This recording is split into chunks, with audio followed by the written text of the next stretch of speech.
দুইটি সংখ্যার যোগফল 48 এবং তাদের গুণফল 432, তবে বড় সংখ্যাটি কত?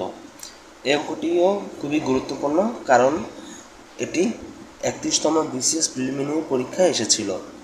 তো এই অঙ্কটি আমরা অপশন টেস্টের মাধ্যমে সমাধান করব। এখানে আমাদের অপশন একে আছে 36, অপশন খয়ে আছে 37, অপশন গ 38 এবং সর্বশেষ অপশন গতে 40। এখন আমরা দেখব দুইটি সংখ্যার যোগফল এবং তাদের গুণফল 432। এখন আমরা দেখব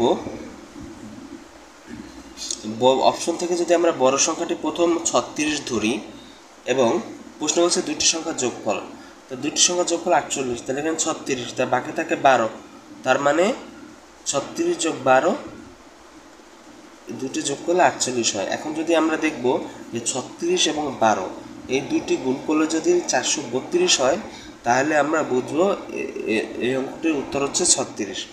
তো আমরা গুণ করে দেখি, 36 গুণ হচ্ছে 12, এখানে 36 দুগুণে 72, আর এখানে 36 সাক্ষে 36, তো 2, 6 7 13, 3 হাতে থাকে 1, 4। তো এখানে আমরা গুণ করাতে 432 আমরা পেলাম, তার মানে তাদের গুণফল 432, তার মানে এখানে ক অপশনটি হচ্ছে সঠিক। তো এই অঙ্কটি আমরা খুব সহজেই অপশন টেস্টের মাধ্যমে সমাধান করে ফেললাম।